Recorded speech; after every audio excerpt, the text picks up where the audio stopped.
या निमित्तानं आपण या ठिकाणी ही प्रवचन सेवा आयोजित केलेली आहे। आपल्या या भिवंडी तालुक्यातील आणि हे भादाने गाव आणि या भादाने गावातील हे गोरले परिवार आणि आपले बाबा कैलासवासी हरी गोविंद गोरले बाबांना 19 फेब्रुवारी 2026 रोजी देवाज्ञा झाली। त्यांचं वृद्धापकाळाने निधन झालं आणि त्यांच्या उत्तर कार्यांच्या निमित्तानं आपण या ठिकाणी ही प्रवचन सेवा आयोजित केलेली आहे। बाबांनी या ठिकाणी अतिशय काबाड कष्ट केले, मेहनत घेतली, घाम गाळला। अतिशय मेहनती बाबा, अतिशय सुसंस्कारी आणि अतिशय मनमिळावू असलेले आपले बाबा वयाच्या 87व्या वर्षी अर्थात वृद्धापकाळाने बाबांचं निधन झालं। वयाच्या 87व्या वर्षी बाबांनी तुमचा आमचा निरोप घेतला। खरं तर मृत्यू हा प्रत्येकाला आहे, जावं प्रत्येकाला लागणार आहे, पण जाण्याच्या आधी आम्हाला काही गोष्टी साध्य करायच्या आहेत, काही गोष्टी करायच्या आहेत आणि ते साध्य करण्यासाठी आम्हाला भगवंताने हा नरदेह दिलेला आहे, हा मनुष्य देह दिलेला आहे।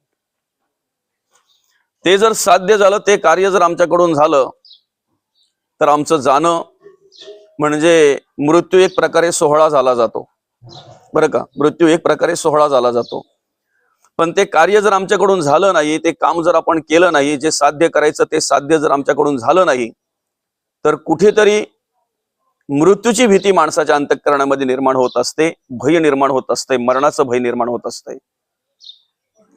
आणि म्हणून जन्म झालेला आहे, मृत्यू आढळ आहे। जन्म आणि मृत्यूच्या मधला काळ जो आहे त्याला आयुष्य म्हणतात, बरं का, आयुष्य म्हणतात। जन्माच्या वेळी जर पाहायला गेलं तर भगवंताने आम्हाला निर्मळ स्थितीमध्ये जन्माला घातलं होतं, स्वच्छ स्थितीमध्ये जन्माला घातलं होतं। जन्माला येणाऱ्या मुलाच्या, त्या बालकाच्या अंतःकरणामध्ये द्वेष नसतो, मत्सर नसतो, तिरस्कार नसतो, अभिमान नसतो, कुठल्याही प्रकारची वेगळ्या प्रकारची वासना नसते, कुठल्याही प्रकारचा वेगळ्या प्रकारचा विचार त्याला स्पर्श करत नाही। कसं असतंय ते एक स्वच्छ आणि अगदी सुंदर असतंय ते, बरं का।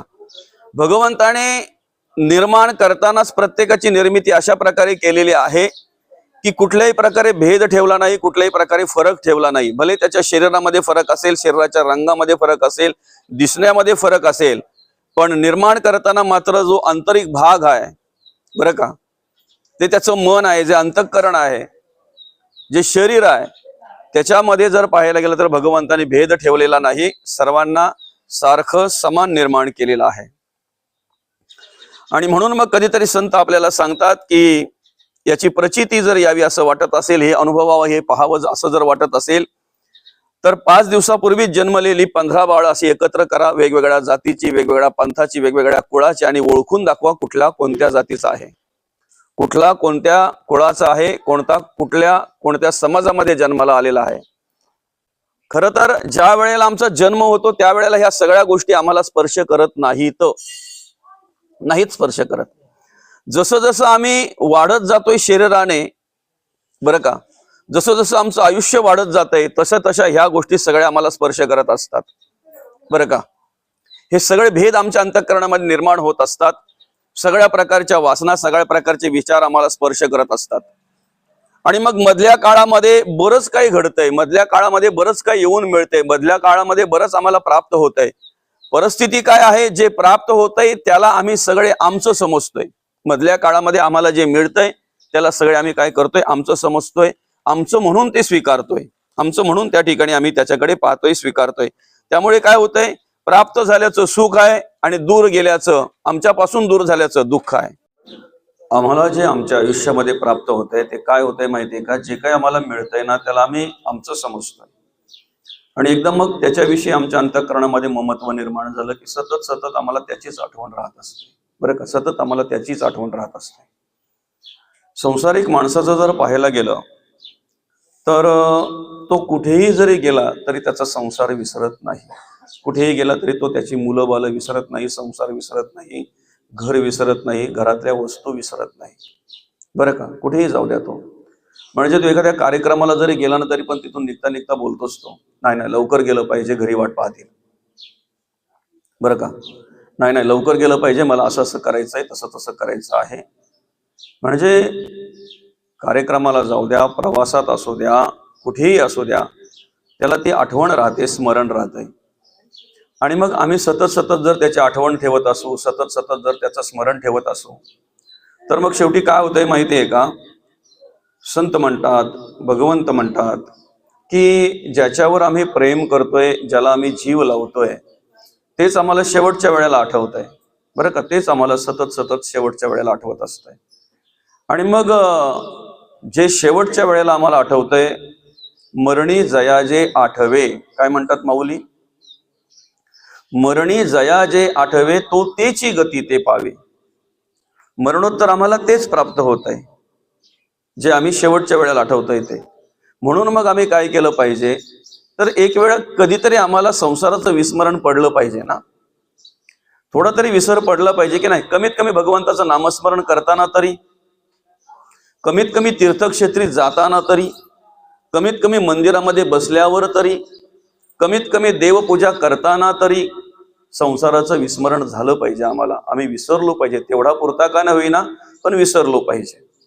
आणि मग काय होतंय माहितीये का? एकदा आम्हाला भगवंताचं स्मरण असेल ना, आम्ही जर अखंड भगवंताचं नामस्मरण करत असू ना, तर मग संत म्हणतात की कोणत्याही वेळेला कधीही जरी आमची शेवटची वेळ आली तरी सुद्धा आमची तयारी झालेली असेल. बरं का? म्हणून सदा स्मरावे मातेची तुवा. देव काय म्हणतात, भगवंत काय म्हणतात, संत काय म्हणतात?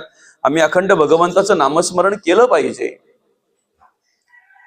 भगवंत म्हणतात अखंड माझं स्मरण करा, अखंड भगवंत म्हणतात माझं नामस्मरण करा. का? कारण जन्म झालेला आहे, त्याचा शेवट निश्चित आहे. बरोबर आहे की नाही? जन्म ज्याचा झालेला आहे, जो या ठिकाणी जन्माला आलेला आहे, त्याचा शेवट निश्चित आहे ना. जावं प्रत्येकाला लागणार आहे. राजा असला, रंक असला, श्रीमंत असला, गरीब असला, ज्ञानी असला, अज्ञानी असला, कोणीही जरी असला तरी जगाचा निरोप घ्यावाच लागणार आहे. अहो, देव स्वतः देव असताना, भगवंत असताना, भगवान विष्णूचा अवतार असताना सुद्धा कुठेतरी अवतार कार्य थांबवावं लागलेलं आहे ना त्यांना. कुठेतरी फुल स्टॉप घ्यावा लागलेला आहे ना, कुठेतरी थांबवावं लागलेलं आहे ना त्यांना सुद्धा अवतार कार्य. संतांचा जरी विचार केला तरी संतांना सुद्धा कुठेतरी थांबावं लागलेलंच आहे. दुर्भाग्य एवढंच आहे की आम्ही ते विसरतोय, आम्हाला कुठेतरी थांबायचं आहे. बरोबर आहे की नाही? आम्ही नुसता चालत राहतोय, नुसता प्रवास करत राहतोय. कुठपर्यंत प्रवास करत राहतोय? शेवटपर्यंत आमची धावपळच चालू असते. आम्हाला कुठेतरी थांबायचं आहे, कधीतरी थांबायचं आहे, हे विसरूनच जातो आम्ही. बरं का? ज्याला मृत्यूचं स्मरण आहे ना, त्याचं प्रत्येक पाऊल व्यवस्थित पडलं जात आहे. बरं का? मी एक दिवस जाणार आहे हे ज्याच्या स्मरणात आहे, ज्याच्या आठवणीत आहे, त्याचं जगणं वागणं बघा कसं असतंय जगणं वागणं. बरं का? ज्या वेळेला तो एक माणूस एक सत्पुरुषाकडे गेला आणि सत्पुरुषाकडे गेल्यानंतर त्याने, आपल्याला माहिती आहे संसारिक माणूस म्हटल्यानंतर तो कुठेही जर गेला, देवाकडे गेला तरी गाराणी कसली मांडतोय? संसाराचीच ना. संतांकडे गेला तरी गाराणी कसली मांडतोय? संसाराचीच. तसा हा ज्या वेळेला त्या सत्पुरुषाकडे गेला, साधू पुरुषाकडे गेला, त्यावेळेला तो संसाराची गाराणी मांडायला लागला. आणि ज्या वेळेला आपण साधू पुरुषांना, सत्पुरुषांना आपल्या संसाराच्या व्यथा सांगतो ना, ते ऐकण्याच्या स्थितीत नसतात, कारण ती आवडच नसते ना त्यांना ती अपेक्षाच नसते. तुम्हाला मागायचंय, तुम्हाला विचारायचंय, तुम्हाला जर जे काही सांगायचं आहे ना त्या संतांकडे, साधू पुरुषांकडे, सत्पुरुषांकडे, परमार्थिक विचारा त्यांना आनंद वाटतो. आध्यात्मिक काहीतरी विचारा, देवाचं धर्माचं विचारा, त्यांना काहीतरी आनंद वाटतो त्यांना. पण त्यांच्या पुढे जर आम्ही संसार मांडला ना, कंटाळतात ते आमचं ऐकता ऐकता कंटाळतात. बरं का? याने काय केलं? सांगायला सुरुवात केली, असं झालं, तसं झालं, हा मला असा बोलला, तो मला तसा बोलला, याच्याशी वाईट झालो, त्याच्याशी वाईट झालो, घरातले असे वागतात, शेजारचे असे वागतात, कुटुंबदार असे वागतात, काय करावं काही कळत नाही, कसं जगावं काही कळत नाही. त्याचे ते गाराणे चालू झाले. बरं का? तेवढ्यात त्या साधू पुरुषाने त्याच्याकडे बघितलं. बरं का? आणि बघितल्यानंतर त्याला सांगितलं, तू जगण्या मरण्याचा विचार करतोयस, याच्याशी हे झालं, त्याच्याशी ते झालं, हा मला असा बोलला, तो मला तसा बोलला, याने भांडण केली, त्याने भांडण केली, शेजारी बरोबर नाहीत, कुटुंबदार बरोबर नाहीत, घरातले बरोबर नाहीत, गावातले बरोबर नाहीत, सोयरे बरोबर नाहीत. बरं का? आता एवढं सगळं जर एखादा माणूस सांगत असेल, शेजारी बरोबर नाही, कुटुंबदार बरोबर नाही, घरातले बरोबर नाही, सोयरे बरोबर नाही, मित्र बरोबर नाही, तर मग ऐकणाऱ्याने ऐकायला पाहिजे, समजायला पाहिजे नक्की कोण बरोबर नाही. काय ते पण सांगायला पाहिजे का? घरातले पण बरोबर नाही, शेजारचे बरोबर नाही, कुटुंबदार बरोबर नाही, मित्र बरोबर नाही, सोयरे पण बरोबर नाहीत, पटत नाही याचं त्यांच्याशी. मग ऐकणाऱ्याने समजायला पाहिजे ना कोण बरोबर नाही. बरं का? ते तर साधू होते, ते तर सत्पुरुष होते. त्यांनी काय सांगितलं, ठीक आहे या सगळ्या गोष्टीचा व्याप तू मला सांगितलेला आहेस, बरोबर आहे, पण तुला माहिती आहे का तुझे शेवटचे 7 दिवसच राहिलेत. 7 दिवसात तू मरणार आहेस. 7 दिवसात तुझा मृत्यू आहे. आता माणसाला सगळ्यात मोठी भीती असेल तर कसली माऊली? सगळ्यात मोठी भीती कसली? माणूस कोणालाच घाबरत नाही पण मृत्यूला घाबरतो. बरं, घाबरून काही फरक पडणार आहे का? मृत्यूला घाबरून तो थांबणार आहे का? मृत्यूला घाबरून तो काय बदलणार आहे का? मृत्यूला घाबरून तो काय थांबवणार आहे का? आपल्याला ठेवणार आहे का? नाही. सगळ्यात जास्त भीती जर माणसाला कसली असेल तर मृत्यूची. आणि खऱ्या अर्थानं त्या ठिकाणी त्याला जसं माहिती झालं तसं भीती निर्माण झाली, भय निर्माण झालं आणि तो पुढचं ऐकण्यासाठी उत्सुक झाला. पुढचं ऐकण्यासाठी उत्सुक झाला, तो उत्सुकता निर्माण झाली. काय म्हणताय काय? हो म्हणे 7 दिवसामध्ये मृत्यू, तू 7 दिवसात जाणार आहेस. जरा भाषा बघा कशी आहे, व्यवस्थित नीट ऐका, व्यवस्थित श्रवण करा. काय म्हणाले? 7 दिवसात तू जाणार आहेस, तू 7 दिवसात तुझा मृत्यू आहे. झालं बाबा, ठीक आहे. मग काय म्हणे, आता बघ कसं काय करायचं, काय करायचं? मोकळं व्हायचंय, सुटका व्हायची, तुला सुटायचंय, मोकळं व्हायचंय, मुक्ती पाहिजे, मोक्ष पाहिजे, की अजून काय अडकून राहायचंय इथे, काय करायचंय ते बघ म्हणे, तुझं तू ठरव काय करायचं ते. बरं का? आणि म्हणून त्याने काय केलं माहितीये का? आला घरी तो, एक क्षणभर विचार केला की 7 दिवसामध्ये मला जायचंय, 7 दिवसामध्ये माझा मृत्यू आहे, काय करावं? जावं तर लागणारच आहे, त्याला पर्याय काही नाही शोधून जमणार, पर्याय शोधून जमणार नाही. माझ्या ऐवजी जर दुसऱ्या कोणाला सांगितलं तर न्यायला चालेल का? नाही. त्याला पर्याय काही निर्माण केला तर, त्याला काहीतरी वशिला वगैरे दिला तर नाही, ते पण चालणार नाही. बरं का? मग त्याने विचार केला की ठीक आहे 7 दिवसात जर जायचं आहे तर मग भगवंताचं नामस्मरण करायला लागला, देवाचं नामस्मरण करायला लागला. ग्रंथ घरामध्ये बऱ्याच दिवसापासून धुळकात पडले होते, कधी उघडले नव्हते. बरं का? सांगायला फक्त ग्रंथ होते. बरं का?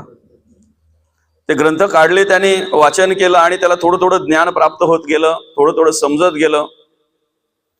मग काय झालं? आता म्हणे 7 दिवसात जर जायचं आहे, 2 दिवस मामाकडे राहून येऊ, 1 दिवस मामा मावशीकडे जाऊन येऊ. बरं का? 1 दिवस काकाला भेटू, 1 दिवस मित्रांमध्ये मस्तकी अगदी आनंदात राहू. म्हणजे ज्यांच्याशी वाद होताना, ज्यांच्याशी तो भांडला होताना, ज्यांच्याशी तो द्वेषाने, मत्सर आणि तिरस्काराने पाहत होताना, त्यांच्याकडे पण गेला होतो. तीही लोक आश्चर्य करायला लागली की म्हणे एकेकाळचा असा वागणारा, असा राहणारा, असा आपल्याशी वागणारा आज एवढा बदल कसा काय झाला? त्याने कोणालाच सांगितलं नाही की एवढा फरक का झाला, एवढा बदल कसा झाला, ते कोणालाच सांगितलं नाही. त्याने कोणालाच सांगितलं नाही. पण एवढा बदल झाला की घरामध्ये पण काही जरी असा वादाचा विषय असला ना तरी पण तो शांत बसायचा. कारण त्याला माहितीये काय वाद घालून फायदा आहे, मला 7 दिवसात तर जायचंय, 2 दिवसात तर जायचंय, 4 दिवसात तर जायचंय, असं त्याच्या मनामध्ये एक विचार आला. शेजारी जरी कधी काही थोडंफार काही झालं आणि भांडण्याच्या तयारीत जरी नेहमीप्रमाणे असते तरी सुद्धा त्यांना हात जोडून तो विनंती करायचा, ठीक आहे तुमचं असं आहे का, ठीक आहे तुमच्या पद्धतीने असू द्या, हरकत नाही. बरं का? शेजारी विचार करायला लागले, एवढा बदल झाला एकाएकी. कुटुंबदार विचार करायला लागले, समाज विचार करायला लागला, मित्र विचार करायला लागले, सगळे नातेवाईक विचार करायला लागले. बरं का?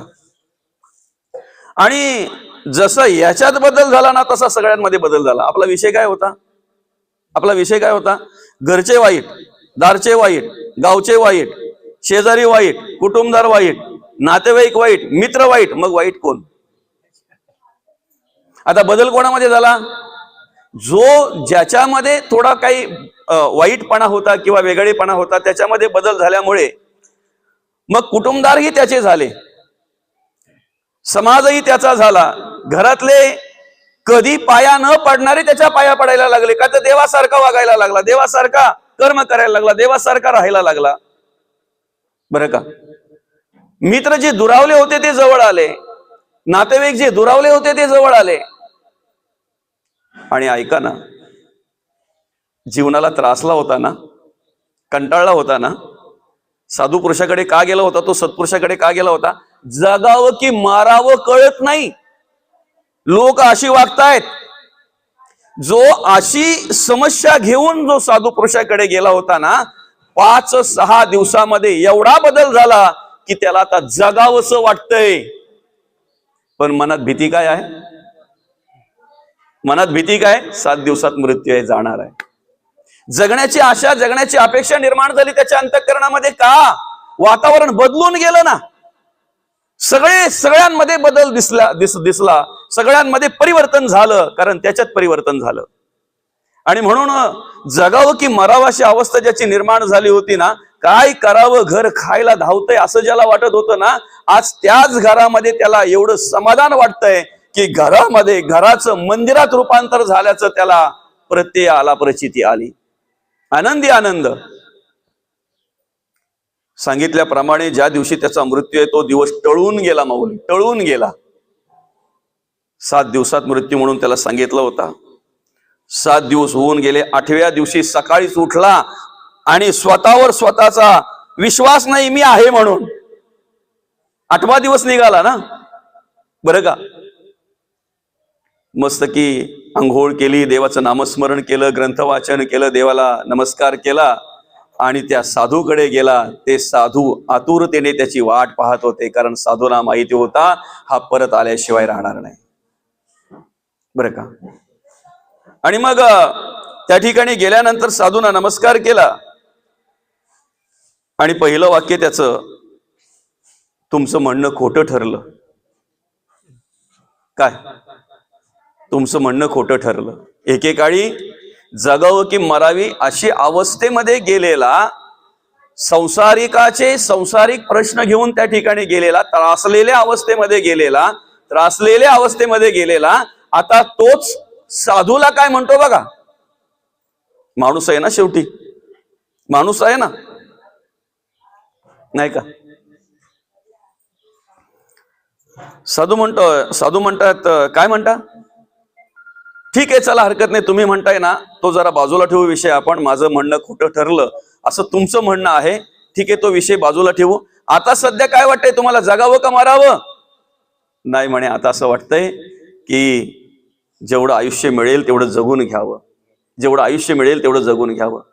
काय नेमकं झालं काय? म्हणे अहो, सगळ्यांमध्ये बदल झाला. या 7 दिवसांमध्ये घरातल्यांच्यात बदल झाला, कुटुंबदारांच्यात बदल झाला, समाजामध्ये बदल झाला, नातेवाईकांमध्ये बदल झाला, मित्रांमध्ये बदल झाला, म्हणजे सगळ्यांमध्ये बदल झाला. आणि जे जीवन नकोसं वाटत होतं ना, जे घर खायला धावत होतं ना, ते घर आज मला मंदिरासारखं वाटतंय. मंदिराची प्रचिती त्या ठिकाणी मला येते, समाधान, सुख प्राप्त होत आहे.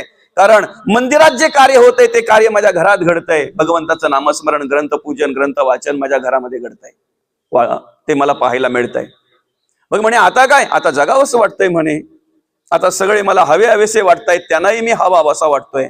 काय झालं? म्हणे सगळ्यांमध्ये परिवर्तन झालं. तेव्हा पहिला साधूचा वाक्य होता, सगळ्यांमध्ये नाही परिवर्तन झालं, परिवर्तन तुझ्यात झालं. काय सांगितलं साधूने? सगळ्यांमध्ये नाही परिवर्तन झालं, जेव्हा तुझ्यामध्ये परिवर्तन झालं ना, तेव्हा सगळ्यांमध्ये परिवर्तन झालं, तेव्हा सगळ्यांमध्ये परिवर्तन झालं.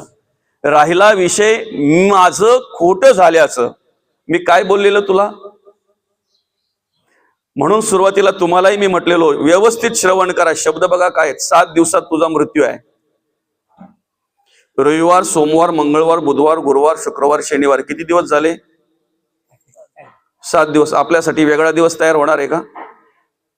कोणीतरी रविवारी जाईल, नाही रविवारी गेला तर सोमवारी जाईल, नाही सोमवारी गेला तर मंगळवारी जाईल, नाही मंगळवारी गेला तर बुधवारी जाईल, गुरुवारी जाईल, शुक्रवारी जाईल, शनिवारी जाईल. या 7 व्यतिरिक्त 8वा दिवस आपल्यासाठी तयार होणार आहे. मग साधूचं म्हणणं तेच होतं की या 7 दिवसांमध्ये तुला कधी ना कधी मृत्यू आहे, लिहून ठेव तू. म्हणे काय ठेवायची गरजच नाही, आता माझा जो काही भ्रम होता तो निरसन झालं, भ्रमाचं निरसन झालं. साधूने सांगताना काय सांगितलं, 7 दिवसामध्ये तुला मृत्यू आहे. 7च दिवसात तू मरशील असं नाही. त्याने घेताना तसं घेतलं म्हणून तो तसा वागायला लागला, परिवर्तन झालं. आज नकोसं जीवन जे वाटत होतं ते हवंसं वाटायला लागलं. ही साधूची कृपा आहे, हे साधूचं मार्गदर्शन आहे. आणि म्हणून खऱ्या अर्थानं आम्ही सुद्धा आमचे जीवन जगत असताना, आमचं आयुष्य जगत असताना जन्म झालेला आहे. जन्म होताना आमच्यात दोष नव्हता ना, म्हणून तर शेजाऱ्यांची काकू येऊन पण त्या बाळाला उचलते, जवळ घेते, 2-4 पप्प्या घेते आणि त्याच्या आईला सांगते तुझं आवरायचं असेल ना तोपर्यंत आवर, 1-2 तास मी माझ्याकडे बाळाला घेऊन जाते, खेळवते मी, तुझा बाळा मला खूप आवडतो. मस्त की घेऊन जाते ती, 1-2 तास खेळवते, तिलाही आनंद वाटतो त्या लहान मुलाला खेळवण्यामध्ये. आणि नंतर मग आणून देते त्याच्या आईला, हा घ्या तुमचा बाळा, मस्त खेळला, अगदी खूप आनंद वाटला मला पण त्याला घरी घेऊन जाऊन. निर्दोष आहे तो, कुठल्याही प्रकारचा द्वेष नाही, मत्सर नाही, तिरस्कार नाही, अभिमान नाही, माझा तुझा विषय नाही त्याच्याकडे. ज्या गोष्टीला आम्ही महत्व देतोय त्या गोष्टीला तो महत्व देत नाही. द्या ना तुम्ही 500ची नोट त्या मुलाच्या हातामध्ये आणि तेवढ्याच आकाराचा एक पेपर द्या, कागदाचा तुकडा द्या, त्याच्यासाठी दोन्ही सारखेच आहेत, त्याच्यासाठी दोन्ही सारखेच आहेत ना. आम्ही ज्या गोष्टीला महत्व देतोय ना त्या गोष्टीला तो महत्व देत नाही, कारण अजून त्याला ती वासना शिवली नाही, त्याला ते विचार स्पर्श केला नाही. बरोबर आहे की नाही? आम्ही जर एखाद्या मंगल कार्याच्या ठिकाणी जर आम्ही गेलो आणि 100-500 महिला जर त्या मंडपामध्ये असतील, बरं का, 100-500 महिला जर त्या मंडपामध्ये असतील, तर मला सांगा या महिला कोणाचं निरीक्षण करत बसतात? कुठल्या बाईकडे टक लावून पाहतात? हा, मी काय बोलतोय ते तुम्हाला समजतंय ना? पक्की ज्ञानी एखादी आहे तिच्याकडे टक लावून पाहतात का? कोणत्या महिलेकडे टक लावून पाहतात ते? जिच्या गळ्यात पक्का सोना आहे ना, जी पूर्णपणे पिवळीच दिसते ना, बरोबर आहे की ना, तिचं निरीक्षण करत बसतात ना. आणि त्याच मंडपामध्ये एखादा जर लहान मुलं असेल तर तो कोणाचं निरीक्षण करत बसतो? त्याच्या आईचं. बरोबर आहे की नाही? त्याला काकी, मावशी, आजी हे ते, एखादी सुंदर असेल, रूपवान असेल, अलंकाराने मडलेली असेल, 10,000ची साडी घातली असेल, त्याच्याशी त्याला गरज नाहीये, तो त्याच्या आईचं निरीक्षण करत असतो. कारण आतापर्यंत तो निर्दोष आहे, कुठल्याही प्रकारची वासना त्याला स्पर्श झालेली नाहीये, कुठल्याही प्रकारचा विषय त्याला स्पर्श झालेला नाही. भगवंताने जन्माला घालताना अशा पद्धतीने सगळ्यांना जन्माला घातलंय. म्हणून पुन्हा एकदा सांगतो, 15 बाळ 5 दिवसापूर्वी जन्माला आलेले तुम्ही एकत्र करा आणि मला ओळखून दाखवा, हा जातीचा आहे, हा पंथाचा आहे, हा कुळातला आहे, हा अमक्याचा आहे, तो तमक्याचा आहे, ओळखून दाखवा मला. भेद नाही, फरक नाही. मधल्या काळामध्ये बरंच येऊन चिटकते आम्हाला, मधल्या काळामध्ये बरंच येऊन चिटकते आम्हाला. का? शेवटी आमचा शेवट आहे विसरलो जातोय आम्ही, आमचा शेवट आहे विसरलो जातोय. आता साधं उदाहरण आहे, जन्माचं कळलं, सुरुवातीला जो जन्म होतोय माणसाचा त्यावेळेला भेद नाही, कळलं, मान्य आहे ना सगळ्यांना?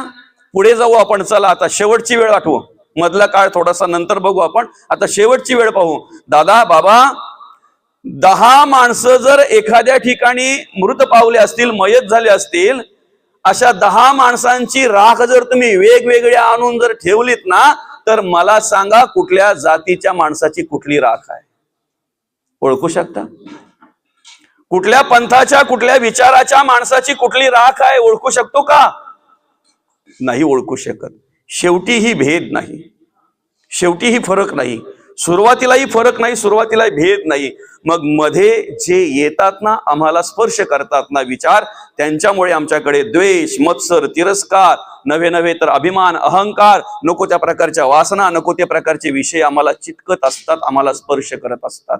आणि आमच्या पतनाला कारणीभूत तेच ठरतात, आमच्या अधोगतीला कारणीभूत तेच ठरतात. म्हणून आम्ही काय केलं पाहिजे?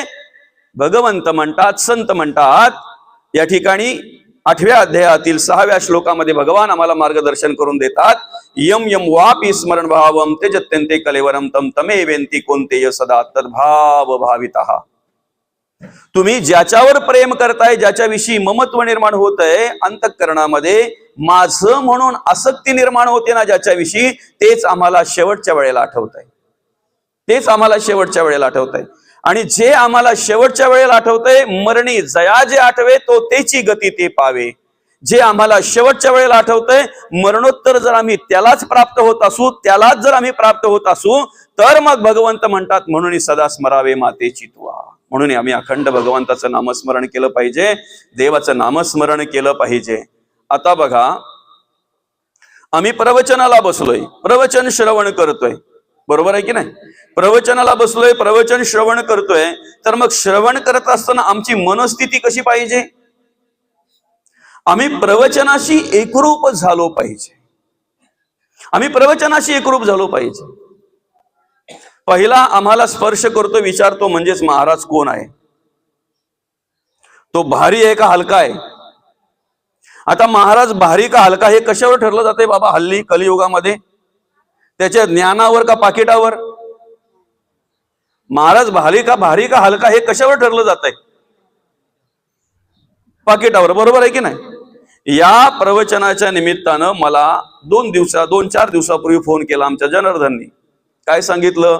मी थोडा व्यस्त होतो, जास्त वेळ बोलायला भेटलं नाही त्यालाही मलाही. फक्त काय सांगितलं, बादाण्याला अमुक अमुक दिवशी सेवा आहे, विचारा त्याला. आता विचारा, प्रवचन झाल्यानंतर विचारा. माझ्या तोंडातले काही शब्द निघालाय का? आताच नाही, कधीच नाही. रोजचे कार्यक्रम चालू आहेत, एक दिवस पण घरी नाही माऊली. रोजचे कार्यक्रम चालू आहेत, रोजचे 2-2, 3-3 कार्यक्रम सोडावे लागतात. विषय काय माहितीये का? ह्या कलियुगामध्ये आम्ही जगत असताना, वागत असताना, त्या कलियुगाचा स्पर्श आम्हाला होऊ नये यासाठी दक्षता आम्ही घेतली पाहिजे.